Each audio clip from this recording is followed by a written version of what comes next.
অনেক মানুষ আবার বলে কুরবানি না দিলে হুজুর ছেলে মেয়ে গোস্ত মানুষের দিক তাকায় থাকবে, অতএব কিস্তি তুলে হলেও কুরবানি দেব। কুরবানি হবে? অনেকে আবার বলে হুজুর সুদের উপর টাকা নিয়ে হলেও কুরবানি দেবো, কারণ নতুন মেয়ের বিয়ে দিচ্ছে, জামাই বাড়িতে গোস্ত না পাঠালে মান সম্মান থাকবে না। এরকম চিন্তা ভাবনা করে যারা কুরবানি দেয় তাদের কুরবানি কবুল হবে। কুরবানি ছেলে মেয়ের জন্য না, কুরবানি জামাই বাড়িতে গোস্ত পাঠানোর জন্য না, কুরবানি হলো আল্লাহকে রাজি খুশি করার জন্য।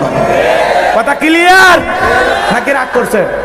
আপনার ছেলে মেয়ের জন্য মানে কুরবানি মানে বিকেল বেলা কি গোস্ত জবাই করার পর, গরু জবাই করার পরে আসমান থেকে ফেরেশতা বস্তা নিয়ে আসে, বলে এই কালিহাতির মানুষ বস্তাতে গোস্ত তোলেন, আমরা আসমানে নিয়ে যা ভুনে করে খাবো। কথা কয় না? তা আপনি তো খাবেন, নিয়ত সই করে খান। বলেন না সালাতি ওয়া নুসুকি ওয়া মাহইয়ায়া ওয়া মামাতি লিল্লাহি রাব্বিল আলামিন। নবীজি আপনি বলুন, আমার নামাজ, আমার কুরবানি, আমার জীবন, আমার মরণ লিল্লাহি রাব্বিল আলামিন, আসমান জমিনের প্রতিপালকের জন্য। বলেন আল্লাহু আকবার। আমার জীবন, আমার মরণ, আমার বন্দেগি কবুল করো ইয়া ইলাহি, আমার জিন্দেগি, আমার জীবন, আমার মরণ, আমার বন্দেগি। মারহাবা বলেন। তাহলে সালাত হবে কার জন্য? ফাসাল্লি লিরাব্বিকা, রবের উদ্দেশ্যে সালাত। সালাত হবে একমাত্র আল্লাহ তাআলাকে রাজি খুশি করার জন্য। কথা বোঝেন নাই? আল্লাহ বলেন ফালিয়াবুদু রাব্ব হাযাল বাইত আল্লাযী আত'আমাহুম মিন জু' ওয়া আমানাহুম মিন খাউফ। আল্লাহু আকবার। আল্লাহ ডেকে বলেন এই ঘরের মালিকের ইবাদত করো। ইবাদত যদি ইবাদতের মতো করতে পারো বান্দারে, 5 ওয়াক্ত সালাতে মসজিদে এসে মাথা নত করতে পারো, আমি আল্লাহ দুনিয়ার জীবনে তোমাদেরকে 2টা জিনিস দেব। যে বান্দা এই ঘরের মালিকের ইবাদত করবে, বান্দারে ইবাদত যদি ইবাদতের মতো হয়, নামাজ যদি নামাজের মতো হয়, 5 ওয়াক্ত সালাতে আমার কুদরতি কদমে মাথা নত করে যদি সিজদা দিতে পারো, 1 নাম্বার যে বান্দা 5 ওয়াক্ত সালাতে আমি আল্লাহর কাছে মাথা নত করবে, ওই টাকার কাছে বিক্রি হয় কে কি বলে মাথায় ঠিক নাই। আছে আছে, রাগ করেন না। তাহলে আলেমেরা কখনো টাকার গোলাম হবে না। কথা বলে ঠিক কিনা? একজন দ্বীনের দায়ীকে টাকা দিয়ে কেনা যাবে না। কথা বলে ঠিক কিনা? এই জন্য মুসলমানকে প্রতিবাদ করতে হবে, প্রতিবাদের ভাষা মুসলমানের মুখে থাকতে হবে। টাকার কাছে নিজেকে বিক্রি করা যাবে না। আল্লাহ আমাদের সঠিক বুঝ দান করুন। আরো জোরে বলেন আমিন। হযরতে বেলালের কথা মনে হয় ভুলে গেছেন, ভুলে যাই না, একটু মনোযোগ দিয়ে শোনেন। এ বাজান গো আমার, আবু জেহেল তখন ডেকে বলে বেলাল রে, এত বড় লোভনীয় প্রস্তাব দিলাম, যেহেতু গ্রহণ করলাই না, সোজা আঙ্গুলে ঘিউ না উঠলে আঙ্গুলে একটু বাঁকা করা লাগবে। এই কথা বলে যুবকদের লেলিয়ে দিল, বেলালকে চাবুক দিয়ে পিটাও। হযরতে বেলালকে চাবুক দিয়ে পিটাইতে পিটাইতে কালো চামড়াগুলো ফেটে রক্ত ঝরতে লাগলো। বাজান গো আমার, এরা যত জোরে চাবুক মারে, বেলাল তত জোরে আমার আল্লাহর জিকির করে। সুবহানাল্লাহ জোরে বলেন আমার ভাইরা। হযরতে বেলাল জিকির থামায় না, এরা যত জোরে চাবুক মারে, বেলাল তত জোরে আল্লাহর জিকির করে। এইবারে চাবুক দিয়ে পিটাইতে পিটাইতে আবু জেহেল ডেকে বলে বেলাল, এত চাবুক দিয়ে পিটাইলাম, পিঠটা ফেটে রক্ত ঝরতেছে। বেলাল রে, এরপরেও কি নবী মুহাম্মদ সাল্লাল্লাহু আলাইহি সাল্লামের কালেমা ছাড়বি না? কালেমা কি ত্যাগ করবি না? বাপ দাদার ধর্মে কি আর ফিরবি না? হযরতে বেলাল দিকে বলে আবু জেহেল রে, মারতে মারতে যদি মেরেও ফেলে দাও, জীবনটা দিতে রাজি, ইমানের পথ থেকে ফিরে আসতে রাজি নাই। বলেন আল্লাহু আকবার। আবু জেহেল তখন ডেকে বলে যুবকেরা পায়ে রশি লাগাও। হযরতে বেলালের পায়ে রশি লাগাইয়া মরুভূমির উত্তপ্ত বালিতে শেষরায় নিয়ে ঘোরা হলো। বাজান গো আমার, বাবলা গাছের কাঁটাগুলো পেরেকের মতো জিহ্বাতে মারা হলো। এরপরে হযরতে বেলাল জিকির বন্ধ করে না। এ বাজান গো আমার, বিকেল বেলা নিয়ে এসে বলে বেলাল রে, চাবুক দিয়ে পিটাইলাম, পায়ে রশি লাগায়া ছেঁচড়াইয়া নিয়ে ঘুরলাম, এত নির্যাতন জুলুম করলাম রে বেলাল, এরপরেও কেউ নবী মুহাম্মদ সাল্লাল্লাহু আলাইহি সাল্লামের কালেমা ছাড়বে না। হযরতে বেলাল ডেকে বলে, আবু জাহল রে, বেলালের নিঃশ্বাস থাকবে যতদিন, বেলাল কালেমার পথে টিকে থাকবে ততদিন। আল্লাহু আকবার। আমার ভাইয়েরা, এবার আবু জাহল ডেকে বলে, যাও যুবকেরা যাও, কয়েকজন যুবক মিলে বিশাল বড় একটা পাথর নিয়ে আইসো, বেলালের বুকের উপরে চাপায়া দাও। তাই করা হলো। কয়েকজন যুবক বিশাল বড় একটা পাথর নিয়ে আইসা হযরতে বেলালের বুকের উপরে চাপায়া দিয়া, আবু জাহল মনে করলো এই পাথরের চাপার আঘাতে বেলাল মারা যাবে। এই কথা ভেবে কাফেররা চলে গেল। বাজারকো আমার, হযরতে বেলালের বুকের উপরে পাথর, এরপরেও জিহ্বা নাড়ায়া জিকিরি করে কার? জিকির বন্ধ নাই, চোখের কোনা দিয়ে পানি পড়তেছে, জিহ্বানার আল্লাহর জিকির করতেছে। আপনাকে তো জিকির করার জন্য কেউ ফিটায় না, তারপরে আমরা আল্লাহর জিকির করি না। কথা বলে না কেন? চলতে ফিরতে আল্লাহকে স্মরণ করি না, আল্লাহর জিকির আপনার আমার জবানে নাই। বাজানগো একটু মনোযোগ দিয়ে শোনেন। হযরতে বেলাল জিহ্বানার আল্লাহর জিকির করে, বুকের উপরে বিশাল বড় একটা পাথর, ডেকে বলেন, আল্লাহ তুমি তো সেই আল্লাহ, ইব্রাহিমের জন্য যদি নমরুদের আগুনকে ফুলের বাগান বানায় দিতে পারো, ও আল্লাহ তুমি কি পারো না বেলালের বুকের পাথরটাকে তুলার মতো নরম বানায় দিতে? হযরতে বেলাল দোয়া করতে দেরি, আসমানের মালিক আল্লাহ দোয়া কবুল করতে দেরি করে নাই। বেলালের বুকের পাথরটাকে আমার আল্লাহ তুলার মতো নরম বানিয়ে দিয়েছেন। বলেন আল্লাহু আকবার। হযরতে বেলালের নিঃশ্বাসের সাথে পাথর ওঠে আর নামে, বলেন আল্লাহু আকবার। আশিকে রাসূল বেলাল, নবীর পাগল বেলাল, নবীকে কত ভালোবাসতেন জানেন?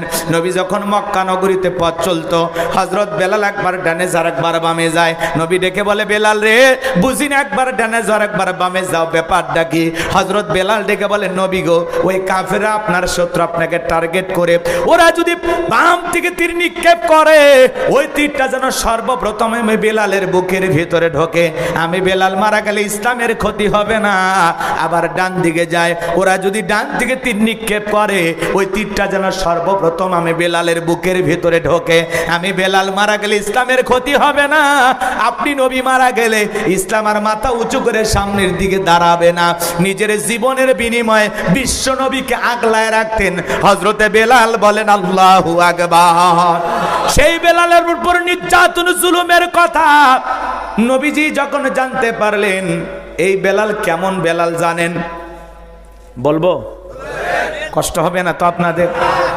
নবীজি যেদিন ইন্তেকাল করেছিলেন, ছোট্ট বাচ্চার মতো বেলাল ফুফিয়ে ফুফিয়ে কাঁদে আর ডেকে বলে, আমি জীবনে আর কোনোদিন আজান দেব না।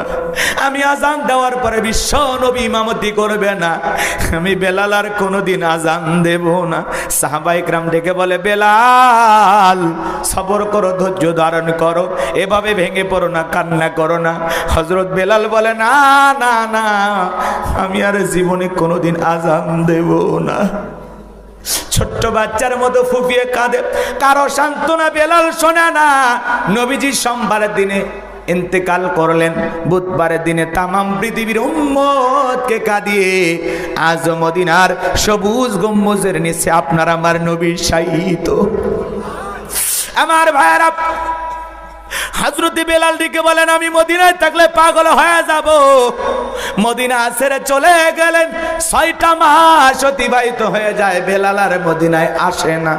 নবীজি ঘুমের ঘরে স্বপ্নে ডেকে বলে, বেলাল, কত মানুষ দূর দূরান্ত থেকে আইসা আমি নবীর কবরের পাশে দাঁড়ায় সালাম দেয়, আমি নবীর রওজা পাকে দাঁড়ায় সালাম দেয়। বেলাল রে, আয় আয় আয়, একবার মদিনায় আইসা আমি নবীকে একবার সালাম দিয়া যা। বলেন আল্লাহু আকবার।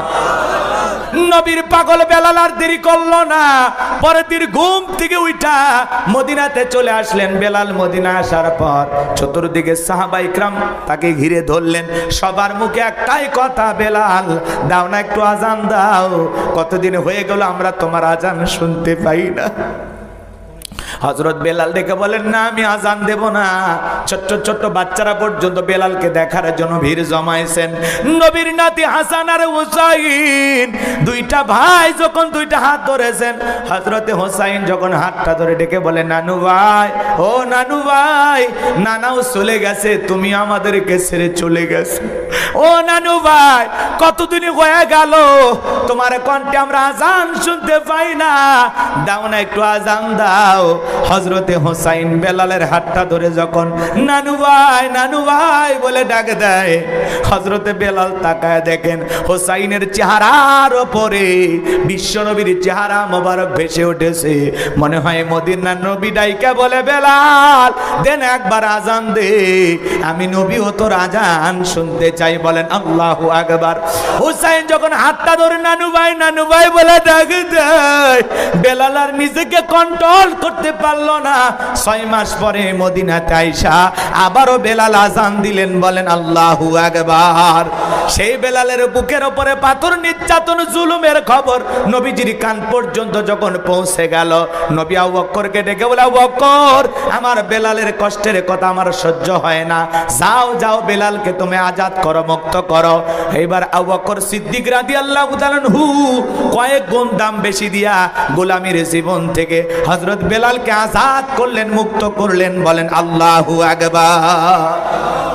এই যখন ইসলামের অবস্থা ভালো করে বোঝেন, একদিকে সন্তান হারানোর ব্যথা, অন্যদিকে সাহাবায়ে কেরামদের উপর নির্যাতন জুলুম, এই জন্য নবীজির মনটা খারাপ, মুখটা মলিন, চোখের কোনায় পানি। নবীর যখন মন খারাপ, নবীকে সান্ত্বনা দেওয়ার দায়িত্ব কার? আরো জোরে বলেন। আমার আল্লাহ তখন আসমান থেকে ডেকে বলেন, জিবরাইল রে, আমার বন্ধুর মনটা হয়েছে পারি, আমি আল্লাহ সইতে নাহি পারি। আমার বন্ধুর মা নাই, বাবা নাই, যারে যা, এ জিবরাইল যা, লাহু মাহফুজ থেকে সূরা কাউসার নিয়ে যায় আমার বন্ধুর উপরে নাজিল করা তাড়াতাড়ি। বলেন আল্লাহু আকবার। হযরত আনাস দেখে বলেন, নবী গো, এই মাত্র দেখলাম মনটা খারাপ, আবার কেন মুস্কি হাসেন? আমার নবী তখন ডেকে বলে, ও আনাস, আমার মনটা কেন খারাপ তোমরা কারণটা জানো?